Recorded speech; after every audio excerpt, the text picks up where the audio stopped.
안녕하세요. 졸업투자연구소 와치즈입니다. 오늘은 이제 돈 벌 가능성이 높은 좋은 종목 고르는 방법에 대해서 이야기해 보도록 하겠습니다. 주가에 영향을 미치는 굉장히 많은 이제 변수라든가 요소들이 있긴 한데, 오늘은 가장 기본적이라고 생각되는 이제 세 가지를 한번 제가 정리를 해 봤습니다. 첫 번째로는 사업 구조와 재무제표가 좋은 종목이 기본적인 요소라고 생각이 되고요. 두 번째는 주가가 싼 종목. 그리고 세 번째는 앞으로 좋아질 가능성이 높은 성장성적인 측면을 이제 골라봤습니다. 첫 번째, 사업 구조와 재무제표가 좋은 종목.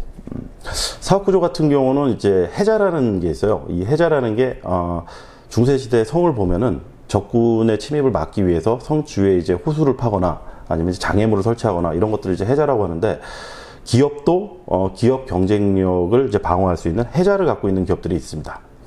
이를테면 뭐 특허권을 갖고 있다거나 아니면 이제 뭐 우수 인재를 이제 보유하고 있거나 브랜드력이 있어가지고 소비자 선호도가 굉장히 높다거나 아니면은 이제 뭐 우수 고객을 굉장히 많이 이제 단골 고객 이런 것들 확보하고 있는 것도 이제 기업 경쟁의 해자가 될 수가 있겠습니다. 그리고 또 한 가지는 이제 가격 전가력이 있는 게, 우리 이제 세상은 이제 인구가 지구상에 계속 늘어나고 거기에 맞춰가지고 시중에 돈은 계속 공급량이 늘어납니다. 그렇기 때문에 물가가 이제 매년 꾸준히 이제 조금씩이라도 이제 오르는 경향을 보이는데, 이게 인플레이션이고, 이 기업 경쟁 활동에 있어서 이 인플레이션에 대응할 수 있는 가격 전가력을 갖는 부분이 굉장히 중요합니다. 만약에 물가가 이렇게 오르는데 가격을 제때 반영하지 못하게 될 경우에는 비용 증가라든가 이런 것들이 수반이 되기 때문에 기업의 이익이 감소하게 되고, 이럴 경우에는 주가에도 영향을 미칠 가능성이 높습니다.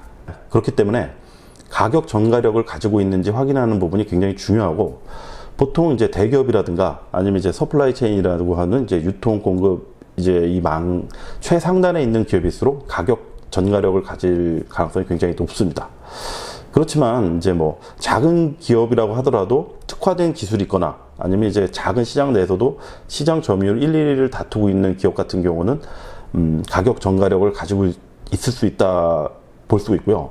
그게 아니더라도 업종 자체가 과점화된 업종이 있어요. 뭐 이를테면 뭐 밀가루라든가 뭐 시멘트라든가 뭐 이런 경우에는 전체적으로 알게 모르게 이제 담합을 하는 이제 형태의 사업 구조가 돼 있기 때문에, 이 경우에는 뭐 이제 뭐 4, 5위권 업체라고 하더라도 가격 경쟁력을 갖고 있다 이렇게 볼 수 있는 부분이 있습니다. 그리고 이제 또 하나 이제 중요 이제 경쟁 요인 중 하나가 우수한 인재를 확보한 기업이 그 대상이 될 수가 있겠습니다. 우리가 잘 알고 있는 애플에 만약에 스티브 잡스가 없었다, 그럼 지금의 아이폰이라든가 스마트폰 생태계 자체가 있을 수가 없었겠죠. 그리고 이제 재무제표가 좋은 종목들을 이제 투자 대상으로 이제 선정하는 습관을 들일 필요가 있는데, 이 재무제표에서는 이제 특히 부채 비율과 이익 구조, 그리고 이제 자산 현황 정도만 파악을 해도 기본적인 필터링을 할 수 있다 이렇게 볼 수가 있겠습니다.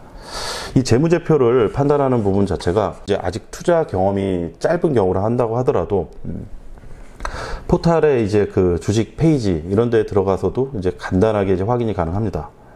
제가 이제 일례로 이제 하츠라는 기업을 하나를 이제 선정을 해 봤는데, 여기 보시면은 이제 그 기업 실적 분석이라는 항목이 이쪽에 나와 있습니다.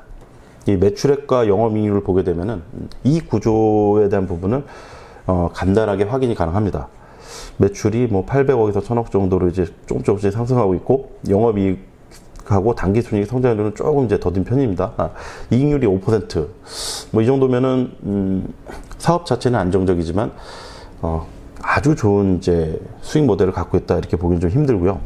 부채 비율 같은 경우는 17%, 이 정도면 거의 이제 그 무차입에 가까울 정도로 이제 외부 자금을 쓰지 않는다 이렇게 볼 수가 있고, 당좌 비율 같은 경우는 뭐냐면은 이제 이렇게 모르는 단어가 나왔을 때는 이렇게 그 검색에서 보면 이제 설명이 잘 나와 있는데, 유동자산, 그러니까 현금성 자산 중에서 재고자산을 제외한 실제 가용 가능한 이제 그 단기에 쓸 수 있는 현금성 자산을 얘기를 하는 건데, 이 부분이 이제 자본금 대비 500%다. 이거 뭐 굉장히 이제 안정적인 회사로 볼 수 있겠습니다. 재무 항목에서 굉장히 높은 점수를 줄 수 있겠네요. 유불 같은 경우도 당좌 비율보다 좀 더 확대된 이제 이런 개념이라 봐야 되는데, 자본 잉여금과 이익 잉여금 합한 금액을 납입 자본금으로 나눈 비율인데, 유보율이 높을수록 불황에 대한 적응률이 높고 무상증자 가능성도 높은 기업으로 평가를 받는데, 이거는 이제 굉장히 긍정적인 지표라고 볼 수가 있습니다. 재무적으로 굉장히 우수한데 이익 구조 면에서 약간 좀 부족한 면이 좀 있습니다. 여기에 나와 있는 기본적인 분석만 가지고도 이 회사에 대한 기본적인 필터링은 가능하고요. 근데 이제 투자에 앞서서는 이 전자공시 시스템에 들어가서 이 하츠가 이제 발행한 분기보고서라든가 반기 사업보고서를 통해 가지고 이 사업의 내용과 재무제표 부분을 꼼꼼하게 체크를 해볼 필요성이 있습니다. 여기서 또 한 가지 중요한 부분이 이 업체의 경쟁업체하고 비교해 볼 필요성이 있습니다. 어업을 하고 있는데 영업이익률이 50%예요. 근데 이 업체도 원양어업 관련된 이제 일을 하는데, 초기에는 중국에만 이제 잡히는 특이한 이제 그 제품을 낚는다 이렇게 해가지고 이제 했는데, 그 매출 자체가 실질적으로 확인이 안 되고 이제 이러다 보니까 한 2, 3년 정도 지나가지고는 이제 원양어업을 통해서 이제 참치류 있죠. 다랑어라든가 상어류 이런 부분들도 이제 취급한다. 그럼에도 불구하고 이익률이 너무 높은 거예요. 근데 이제 국내 1위, 2위 업체가 세계에서 이제 다랑어, 이제 참치, 이제 어획 분야에서 1, 2를 다투고 있는데, 이런 이제 세계 1, 2 업체들인데다가 업력도 3, 40년 된 기업들이 영업이익률이 10% 내외인데, 이 신생 5년도 안 된 중국 기업 자체가 무슨 50% 된다는, 이거는 이제 말이 안 되는 거죠. 근데 이런 종목은 아무리 재무제표가 좋더라도 분식이라든가 어떤 이제 투자자가 확인하기 힘든 위험 요소가 있을 수가 있기 때문에 투자에서 배제해야 됩니다. 그 외에도 이제 기회적인 요인도 있을 수가 있는데, 이런 경우가 있어요. 특정 기업을 제가 언급하지는 않겠지만 재고 자산이 계속 늘어납니다. 몇 년에 걸쳐서. 그 기간 동안에 실적은 이제 소폭 감소가 되고, 근데 이 재고라는 게 제품을 재고로 이제 확보를 하고 있었던 거예요. 제가 이제 다른 기업을 투자하러 갔다가 그 공단에 있었던 이제 그 회사가 이 회사는 왜 제품이 이제 마당에 왜 이렇게 많이 깔려 있나 해서 이제 봤는데, 이 재고 자체가 특수성이 있어가지고 감가상각이 잘 되지 않는 제품이었던 거죠. 이제 가전이라든가 아니면 이제 첨단 기업 중에서는 너무 제품 개발 주기가 빨라가지고 1년도 안 되면은 이제 초기 출시 가격에서 재고에 대한 가치가 급격하게 하락하는 제품인데, 이 회사는 이제 그런 저희가 아니었었어요. 2년, 3년 정도가 지나도 제품 가격이 크게 떨어지지 않는, 어느 정도 가격을 유지할 수 있는 이제 그런 위치에 있는 기업이기도 했고, 근데 그러다가 정말 2, 3년 정도가 지나고 나니까 이 재고만 파는 거로다가 2년 정도 이익이 계속 이제 좋아지니까 주가도 거기에 따라 가지고 쭉 이제 올랐던 이제 이런 사례도 있습니다. 근데 이거를 분식이라고 할 수는 없는 거죠. 내가 내 재고를 미리 많이 확보해 놓겠다. 그리고 이제 누가 이 일을 제기하게 될 경우, 많이 팔릴 줄 알아가지고 이렇게 많이 생산해냈다. 이 부분에 대해서는 누가 이제 태클을 걸거나 문제를 삼을 수 없는 부분이 있기 때문에, 요런 이제 경쟁업체의 비교를 통해서 요런 이제 투자 기회를 잡을 수 있는 부분도 있습니다. 그리고 이제 두 번째로는 주가가 싼 종목을 이제 선정할 필요가 있습니다. 가격 판단의 기준은 항상 시가총액을 기준으로 판단을 해야 되는데, 여기에 보시다시피 이제 네이버에서 제공하고 있는 이제 금융정보 페이지를 봐도 투자 정보의 가장 최윗단에 시가총액이 명시가 되어 있습니다. 이 시가총액이라는 거는 기업이 발행한 주식수와 그리고 이제 기업의 주가를 곱한 총액을 말하는데, 이 수치 자체가 이 기업의 이 적정한 가격입니다. 이게 중요한 부분이 뭐냐면은, 주가가 20만 원이라도 이제 발행 주식수가 적다면은 시가총액이 굉장히 낮을 수가 있어요. 그리고 주가는 500원인데 1억 주, 2억 주 이렇게 많은 수량의 주식을 발행했을 경우에는 부실 기업일 가능성도 높고, 계속 증자를 하고 이러다 보니까 주식수가 늘어나면서 이제 그런 형태를 띠는데 결코 싸지 않을 수가 있습니다. 그렇기 때문에 언제나 투자자라면 시가총액 기준으로 기업을 평가하는 습관을 들여야겠습니다. 그리고 주가가 너무 비쌀 경우에는 굉장히 좋은 회사, 사업 구조가 좋고 재무 구조가 굉장히 좋다고 하더라도 투자 수익이 내기가 어려울 수가 있어요. 왜냐면 이제 주가는 실적과 성장을 선반영하는 경향이 있기 때문에, 실제 실적이라든가 이런 것들 굉장히 좋게 나왔음에도 불구하고 좋은 실적과 함께 주가가 이제 점진적으로 하락하는 경우도 있기 때문에 이런 부분들을 굉장히 고려를 잘 할 필요성이 있습니다. 그리고 세 번째로 중요한 게 어떻게 보면은 이제 그 투자에 가장 이제 연구하는데도 시간이 많이 걸리고 중요한 부분 중 하나가 성장성입니다. 성장성이 없으면은 앞서 말한 이제 두 가지 요인, 그 사업 구조도 좋고 재무제표도 좋고 가격마저도 싼데 만년 저평가로다가 시장에서 평가를 받을 수도 있습니다. 주식시장에서는 기업이 이익이 늘어나는 부분에 있어서 굉장히 높은 가중치를 받는 경우가 많습니다. 사실 그것이 이제 투자의 가장 핵심적인 요인이기도 하고요.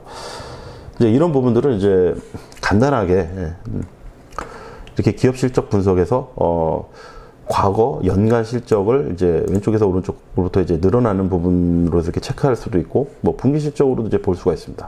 근데 연간과 분기를 이제 이렇게 비교해서 보는 부분은 뭐냐면은, 분기 같은 경우는 계절성을 타는 경우가 우리나라 기업들에서는 많기 때문에 분기별로 이제 좀 차별화가 될 수도 있겠죠.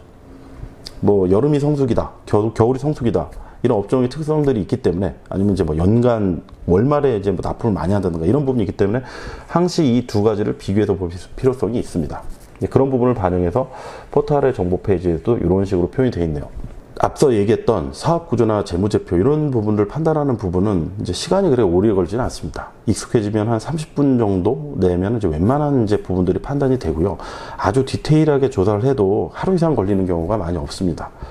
그래서 이제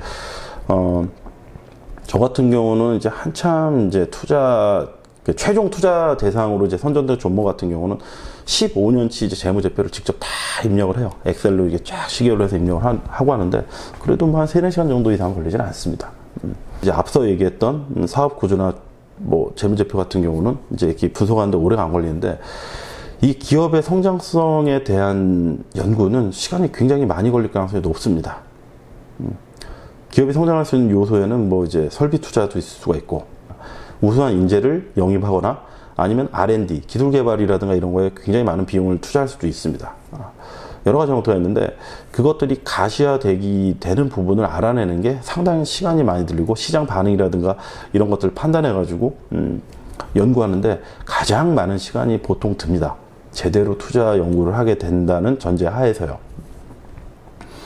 그래서 이제 소비재를 투자하는 이제 투자자 같은 경우는 시장에 나가서 소비자들한테 직접 팔리는 부분을 이제 주요 상권이라든가 주요 매장에 나가서 일일이 체크하시는 분들도 있고, 뭐 이제 제조업에 투자하는 경우에는 공장 증설 현장을 계속 가서 모니터링하는 경우도 있고, 뭐 이런 부분들이 차별화된 경쟁 요소가 될 수가 있습니다.